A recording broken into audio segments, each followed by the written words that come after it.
Hello बच्चों, कैसे हो आप सब। Welcome to this channel. तो आज हम करेंगे एडमिशन ऑफ अ पार्टनर का एक फुल फ्लैश क्वेश्चन जो कि मैंने खुद बनाया है, 4 5 6 क्वेश्चन को मिला के। तो इसमें यह आपकी बैलेंस शीट है।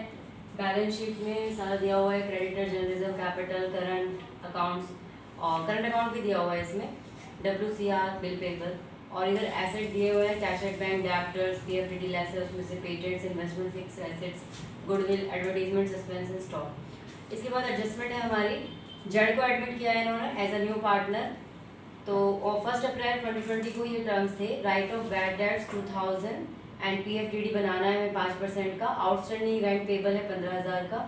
एक्रूड इनकम है 4,500 जो कि बुक्स में नहीं दिखाई गई, अब उसको रिकॉर्ड किया जाएगा। X take over the investment, X ने इन्वेस्टमेंट को ले लिया है at an agreed value of ₹18,000। NPSR will be 432. Z will bring 60,000 as his capital by check. Z यहाँ पे अपना 60,000 रुपये लेके आ रहा है एज ए कैपिटल, ठीक है। आगे इसका है, Z को पे करना है उसका शेयर ऑफ गुडविल जो कि 3 साल के एवरेज प्रॉफिट के डबल के बराबर है फर्म की गुडविल। उसमें जो उसका शेयर होगा वो न्यू प्रॉफिट शेयरिंग रेशियो दे रखी है, वहाँ से हमें जेड का रेशियो मिल जाएगा। Half amount of goodwill is to be withdrawn by X and Y. X और वाई ने आधी अमाउंट जो है वो गुडविल की वो निकाल ली। X provide 50,000 loan to the business carrying interest at the rate 10% per annum. और एक्स ने लोन प्रोवाइड किया है बिजनेस में, एक्स ने लोन दिया है फर्म को, ठीक है। Stock is over valued bye 4,000। Value of the fixed assets of the firm will be increase by 10%। Mohan एक ओल्ड कस्टमर था जिसका अकाउंट हमने पहले ही राइट ऑफ कर दिया। अब उसने प्रॉमिस किया है कि वो 3,000 रुपये फुल सेटलमेंट कर देगा। उसने प्रॉमिस किया है, यहाँ पे ये चीज़ ध्यान देने वाली है। इन्वेस्टमेंट, ठीक है। Creditor were to be paid 5,000 rupees more, creditor को ज़्यादा पे करना है 5,000। एक क्लेम है 6,000 रुपये का वर्कमैन कंपनसेशन का, ठीक है। रिवैल्यूएशन बनाना है, पार्टनर्स कैपिटल बनाना है और बैलेंस शीट बनाना है। तो चलिए शुरू करते हैं। सबसे पहले हम बनाएंगे यहाँ पे रिवैल्यूएशन अकाउंट, रिवैल्यूएशन अकाउंट, ठीक है।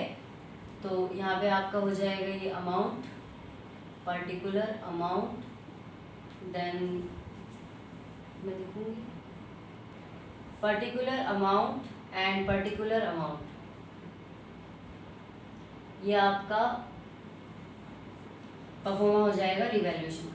रिवैल्यूएशन में हम क्या क्या लिखते हैं, आपने मेरी लास्ट वीडियो देखी होगी तो उसमें आपको पता होगा जितना भी जितनी भी एसेट होती है हमारी फिक्स्ड एसेट, जब हम उनको रीवैल्यूड करते हैं तो उनमें या तो हमें प्रॉफिट हो रहा होता है या लॉस हो रहा, तो जितना भी प्रॉफिट होगा वो इधर लिखेंगे, जितना भी लॉस हो रहा होगा वो इधर लिखेंगे, ठीक है। नीचे हम एक परफॉर्मा बना लेते हैं पार्टनर्स कैपिटल अकाउंट का, पार्टनर्स कैपिटल अकाउंट का।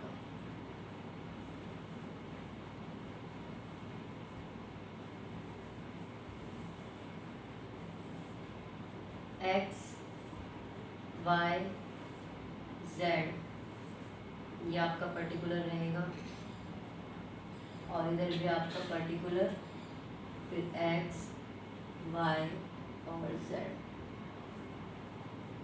जो नया पार्टनर आया है उसका भी बनेगा, ठीक है।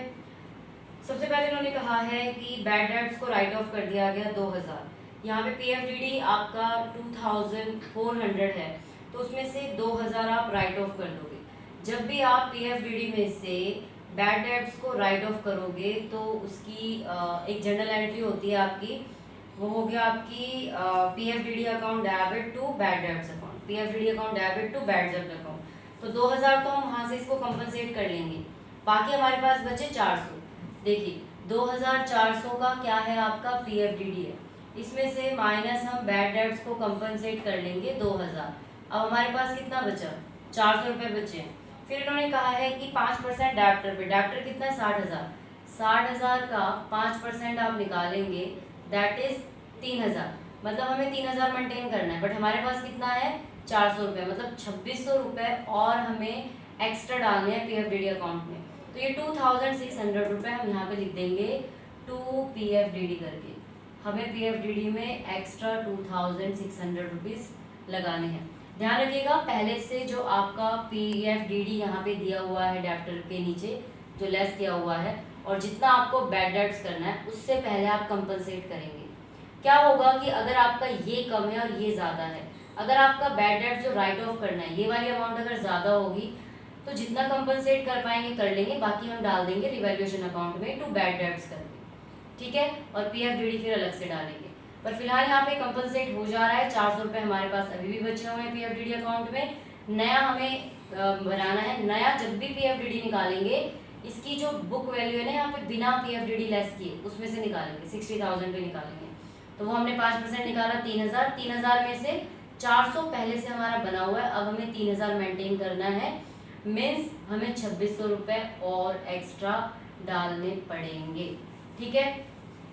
तो ये हो गया आपका पीएफडीडी का। आगे outstanding rent payable was 15,000। Outstanding rent क्या होता है? आउटस्टैंडिंग रेंट होता है आपकी capital no liability.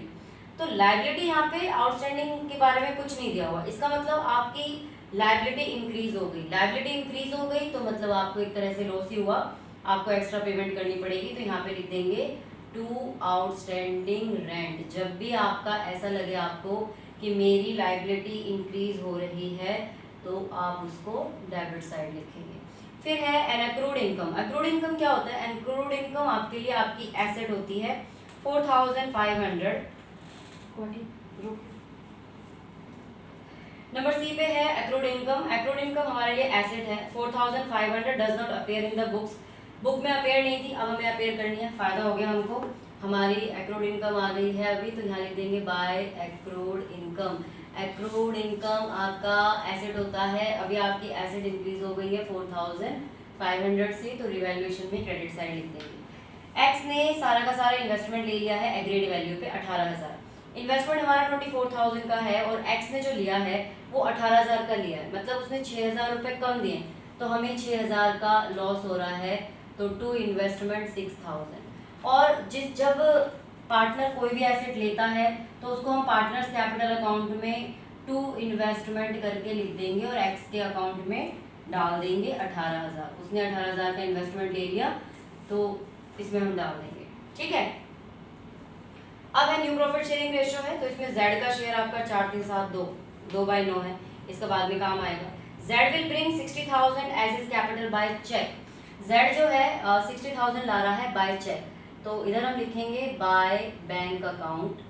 By bank account कितना ला रहा है वो? 60,000 लिख के आ रहा है, तो 60,000 हम इसके अकाउंट में लिख देंगे, ठीक है।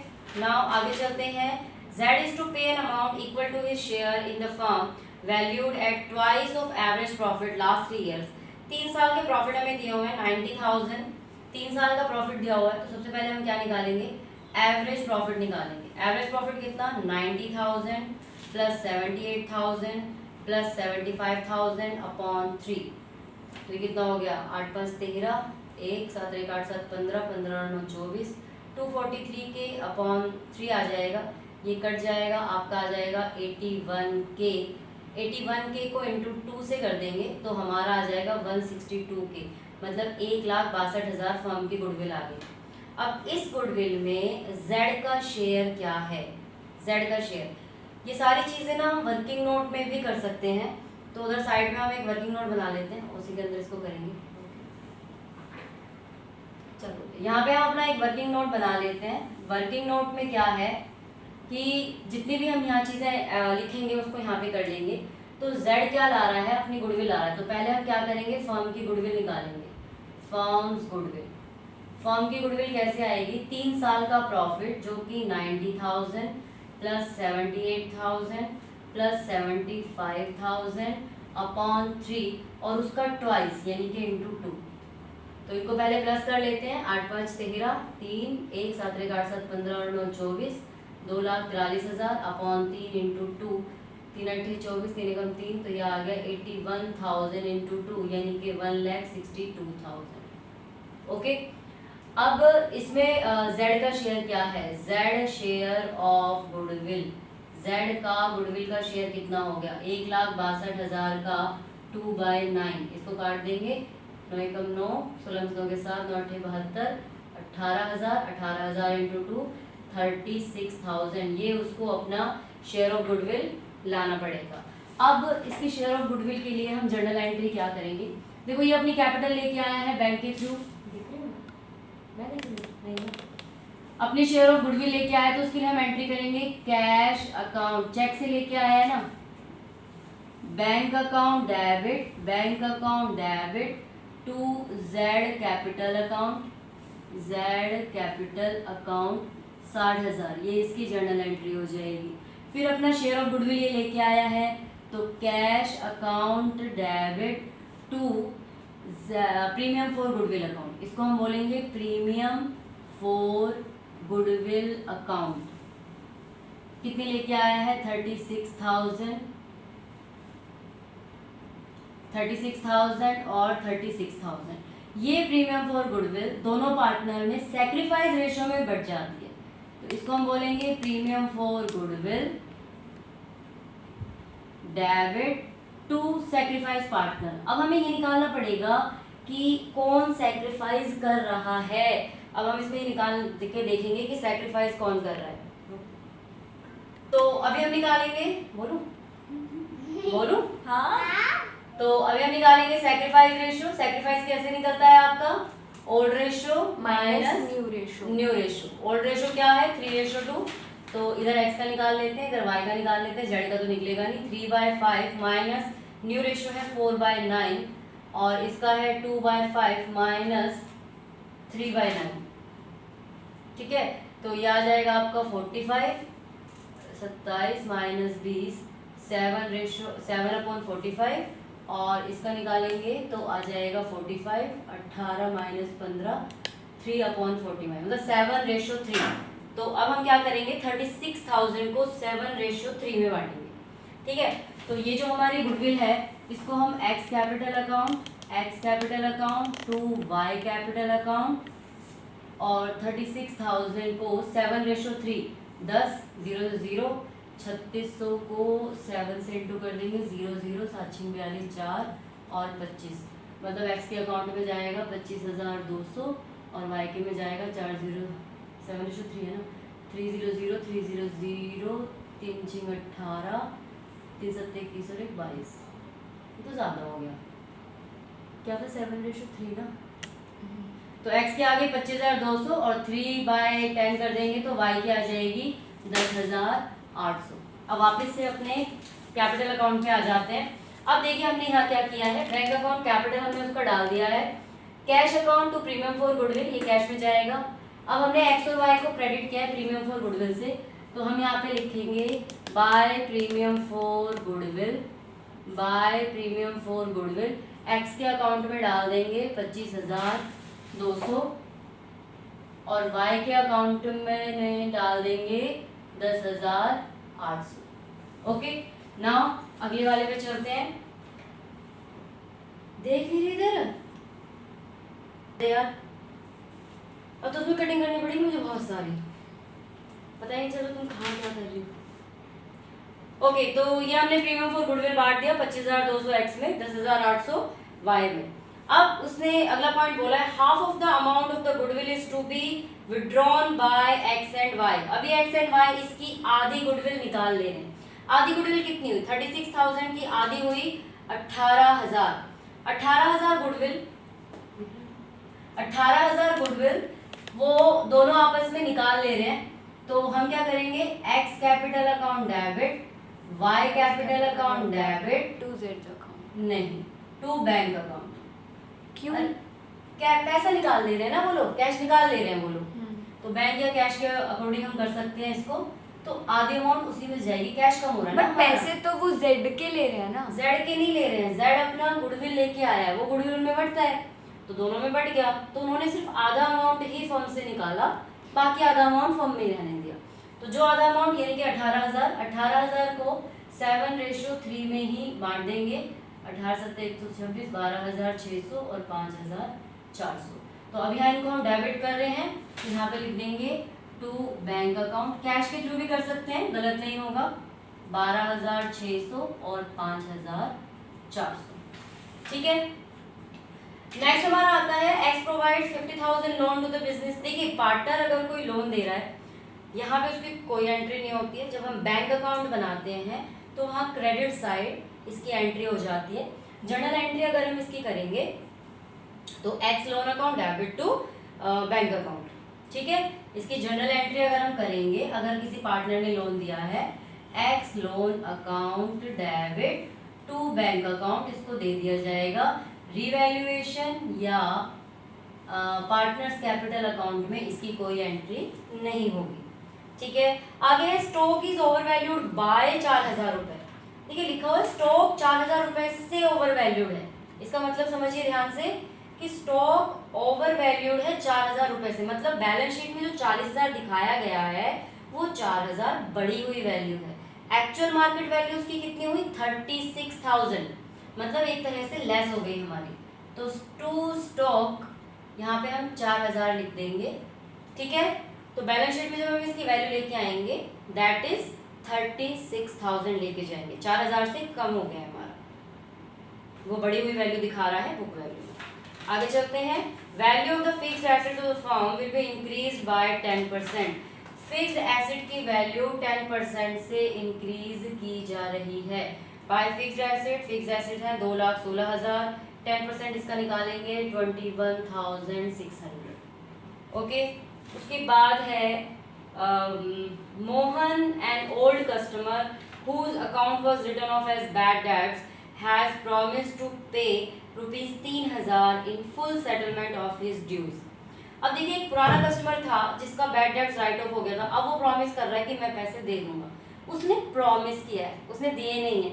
अगर उसने दे दिया होता तो हम यहाँ पे लिख देते bad debts recover by bad debts recover, ठीक है, लेकिन ऐसा यहाँ पे है नहीं, तो इसका हम इसकी कोई जर्नल एंट्री करेंगे नहीं, ना बैंक अकाउंट में जाएगा और ना ही ये रिवैल्यूएशन में आएगा, ठीक है। उसके बाद है creditor were to be paid 5,000 rupees more. अब हमें क्रेडिटर को 5,000 ज्यादा पे करना है, तो एक तरह से हमें लॉस हो रहा है, तो उसको हम यहाँ पे लिख देंगे टू क्रेडिटर 5,000 रुपीज, ठीक है। आगे है हमारा there was a claim of 6,000 rupees of workman compensation. Workman compensation का हमारा क्लेम है, कितने का क्लेम है हमारा 5,000 रुपीज का क्लेम है, और जो WCR हमारा दिया हुआ है 6,000 का क्लेम है, सॉरी 6,000 का क्लेम है, WCR दिया हुआ है वो हमारा दिया हुआ है 50,000। तो इसकी जो जर्नल एंट्री होएगी वो होएगी WCR account debit to WCC to old partners capital account, X capital account to Y capital account, old ratio बढ़ जाएगा। देखिए रिजर्व हम ये इसीलिए बनाते हैं ताकि हम क्लेम कर सकें, क्लेम को कंपनसेट कर सकें। तो अभी क्लेम को जो कंपनसेट हमें करना है तो 50,000 में से 6,000 हम कंपनसेट कर देंगे, बाकी बचा 44,000। 44,000 को 7:3 नहीं बेटा 3:2 ओल्ड रेशो में बांटते हैं, 5 40 0 0, तो 3 24 और 1 25, फिर यहाँ 2 रख देंगे 0 0 2 8 16 17, ठीक है, ये हो गया। तो यहाँ पे हमने इन दोनों को क्या किया है क्रेडिट, किससे WCR से। तो यहाँ पे फिर हम कैपिटल अकाउंट में लिख देंगे आगे बाय WCR, किस किस को दिया है हमने, एक्स और वाई को दिया है 25,400, एक्स को दिया है 25,400 और 17,600, ठीक है। इनकी एंट्री मैंने last video change in profit sharing ratio की जो वीडियो बनाई है उसमें बहुत अच्छे से एक्सप्लेन किया है कि कंपनसेट की एंट्री कैसे क्या होती है। अगर यहाँ पे अच्छे समझ में नहीं आया एक बार उस वीडियो को भी आप देख लें। इसके बाद है हमारा, बस हमारी सारी जर्नल एंट्री यहाँ पे कंप्लीट हो गई हैं। लगभग इसी टाइप की जर्नल एंट्री आती है, PFDD से रिलेटेड, डेप्टर से रिलेटेड, स्टॉक इंक्रीज हो रहा है, ओवर वैल्यूड है, अंडर वैल्यूड है।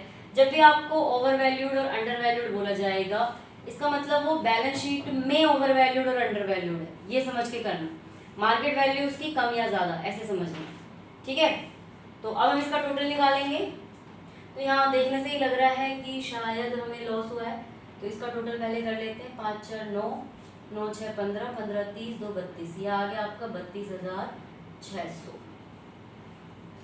यहाँ का देखेंगे तो 6 5 11, 1 4 1 5 और 1 6 2, 26,100। तो 32,600 में से 26,100 माइनस करेंगे, 5 12 में 6 गया 6, 6,500 का लॉस हो रहा है हमें।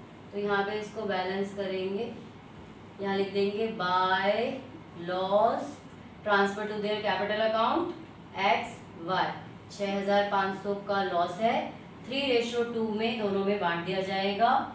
तो 3:2 में बांटेंगे, 3/5 1300, 13 दिया 3900 और 13 दूनी 2600। अब ये इधर चला जाएगा टू लॉस और रिवैल्यूएशन करके, टू रिवैल्यूएशन करके डालना, टू रिवैल्यूएशन ब्रैकेट में लॉस डाल देना। तो ये आपका आ जाएगा 3900 और 2600। ठीक है, अब आपका आता है इसमें एक चीज और नहीं लिखी है इसमें, कैपिटल। अब इसमें कैपिटल अकाउंट ना दो दे रखे हैं, एक करंट अकाउंट दे रखा है और एक कैपिटल अकाउंट दे रखा है। इसका मतलब क्या है? इसका मतलब है कि यहाँ पे जो कैपिटल मेंटेन हो रही है वो फिक्स्ड मेंटेन हो रही है। जब फिक्स्ड होता है ना तब हम बेटा दो तरह के अकाउंट बनाते हैं। पार्टनर्स कैपिटल मैंने यहाँ पे लिखा है, बट यहाँ पे आप लिखेंगे क्या लिखेंगे यार, मैं भूल गई। हो गया, यहाँ पे लिखेंगे हम पार्टनर्स करंट अकाउंट। ये करंट अकाउंट होता है, जितनी भी हम प्लस माइनस करेंगे वो करंट अकाउंट में करेंगे। कैपिटल अकाउंट में सिर्फ और सिर्फ उनकी कैपिटल आएगी, दैट्स इट। वो भी मैं बना के दिखा देती हूँ। तो ये जितने भी हम एडजस्टमेंट कर रहे हैं ये सारे के सारे करंट अकाउंट के थ्रू होंगी। तो करंट अकाउंट का बैलेंस दिया हुआ है, यहाँ पे लिख देंगे बाय बैलेंस CD। इसका दिया हुआ है 30,000 और इसका दिया हुआ है 6,000। ये अलग अलग अकाउंट हमें मतलब अलग अलग चीज़ों में बनाने पड़ेंगे, जैसे डेथ ऑफ अ पार्टनर और रिटायरमेंट ऑफ अ पार्टनर। मतलब कैपिटल गिवन है और करंट अकाउंट, अगर करंट अकाउंट भी गिवन है, उसका बैलेंस भी गिवन है, तो दो टाइप के अकाउंट बनते हैं, एक कैपिटल एक करंट अकाउंट। तो करंट अकाउंट में तो ये सारी चीजें आ गई जितना भी हमने लिखा है। कैपिटल में कुछ नहीं आता, हल्का सा बस ये बना के XYZ और XY का ये बना के और बैलेंस BD यहाँ पे लिख देंगे, फिर CD यहाँ पे लिख देंगे। ठीक है, नहीं समझ में आए तो कुछ मत करना, कैपिटल अकाउंट बना देना, करंट अकाउंट के बैलेंस को छोड़ देना, उसको बैलेंस शीट में एज इट इज लिख देना, वो भी ठीक ही माना जाएगा, आपका गलत नहीं माना जाएगा। ठीक है, जैसे मैं यहाँ पे मान लो करंट अकाउंट को नहीं देखूँ तो ये हो गया पार्टनर्स कैपिटल अकाउंट। इनके जो बैलेंस है 1,80,000 और 1,90,000, क्योंकि क्वेश्चन में मैंने यहाँ मेंशन भी नहीं किया कि आपको इसमें शो करना है या नहीं करना है। 1,80,000 और 90,000।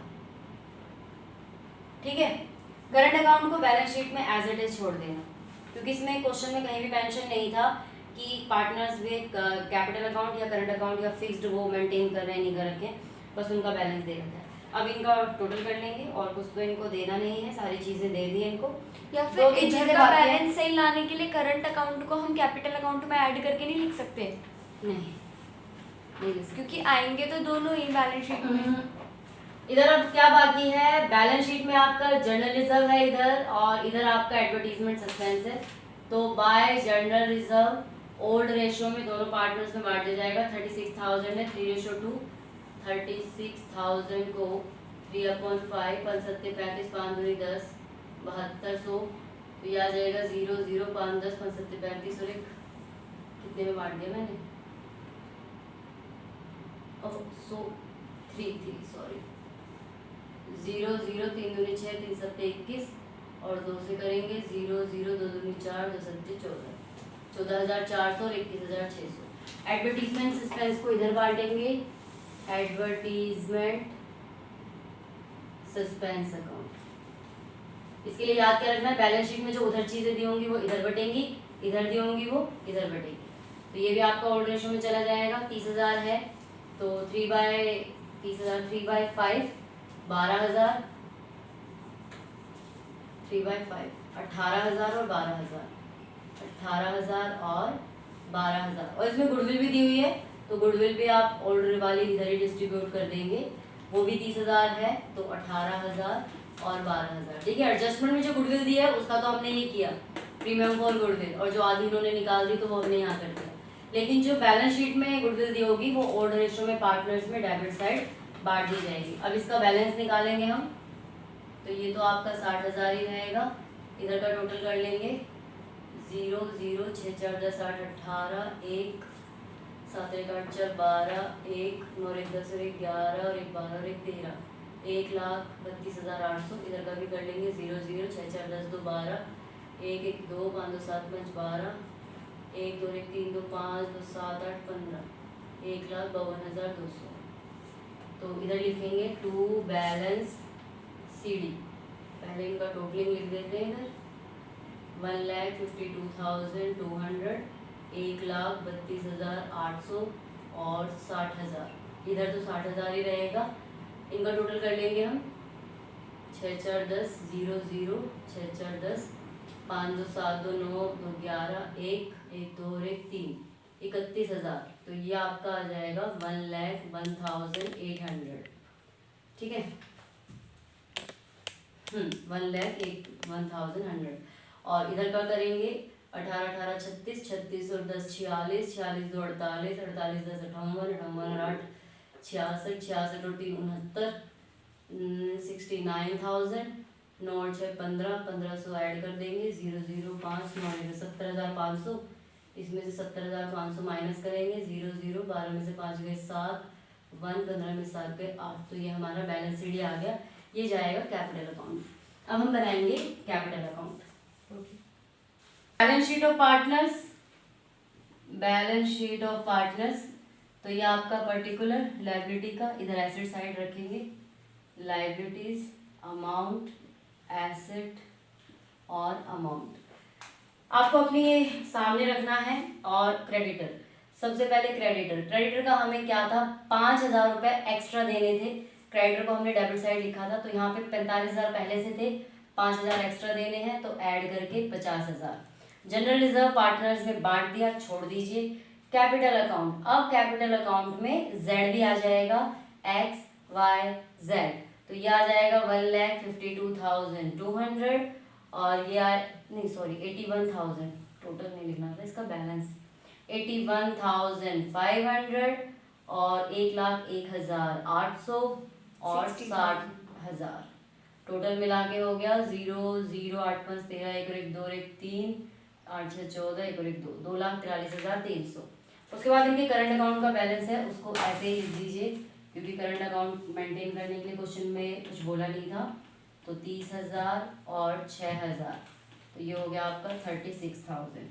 WCR हमने डिस्ट्रीब्यूट कर दिया पार्टनर्स में, नहीं लिखेंगे। अब आता है हमारा बिल पेबल, इसके लिए कुछ नहीं था तो हम इसको एज इट इज लिख देंगे 20,000। अब आता है हमारा कैश एट बैंक। अब इसमें देखिए कैश एंड बैंक निकालने के लिए इसको ऐसे ही नहीं लिखेंगे। 15,000 था हमारा और जेड क्या लेके आया था, जेड अपनी 60,000, तो वो अपनी कैपिटल लेके आया था बैंक के थ्रू, तो यहाँ कर देंगे प्लस 60,000। फिर वो प्रीमियम भी लेके आया था, कितनी 36,000, तो प्लस कर देंगे 36,000। और पार्टनर्स ने 18,000 को निकाल लिया, तो यहाँ पे माइनस कर देंगे 18,000। तो ये सारी चीज़ें करने के बाद जब भी कोई नया पार्टनर आएगा वो अपना कैश या अपनी कैपिटल और अपनी गुडविल लेके आएगा, तो दोनों को प्लस करना है। अगर पार्टनर्स कुछ अमाउंट विड्रॉ कर लेते हैं तो वो आपको माइनस भी करनी है, ठीक है।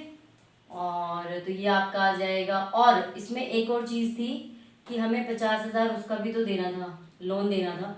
चलिए एक मिनट देख लेते हैं इसको। पहले 15 और ये 75,000, 75,000 प्लस 36,000, 0 0 6 5 11 1 7 1 8 3 11 माइनस 18,000, 0 0 0 11 में से 8 गए 3 और 10 में से 1 गए 9, 93,000। और इसमें से जो एक्स का लोन था वो भी हम माइनस कर देंगे क्योंकि वो भी उसको पेमेंट करनी है। एडजस्टमेंट में ऐसे दिया हुआ था कि एक्स ने फर्म को लोन दिया। तो जब हम बैंक अकाउंट बनाएंगे तो ये सारी चीज़ें डेबिट साइड लिखेंगे और ये दोनों चीज़ें क्रेडिट साइड लिखेंगे।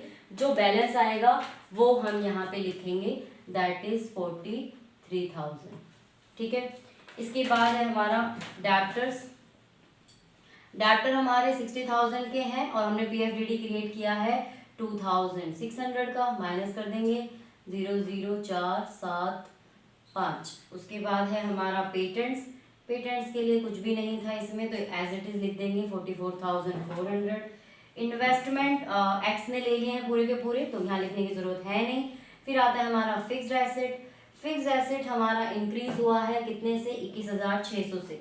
तो 2,16,000 पहले ही था और 21,600 से इंक्रीज हो गया, तो यहाँ आ जाएगा 0 0 6 7 3 2, ठीक है। उसके बाद है हमारा गुडविल जो कि हमने बांट दिया है पार्टनर में, उसको नहीं लिखेंगे। एडवर्टीजमेंट सस्पेंस बांट दिया है पार्टनर में। स्टॉक हम लिखेंगे। स्टॉक हमारा 4000 से कम वैल्यू आया था, तो 40,000 में से 4000 माइनस कर दीजिए, 36,000। आपको क्या लगता है कि क्या बैलेंस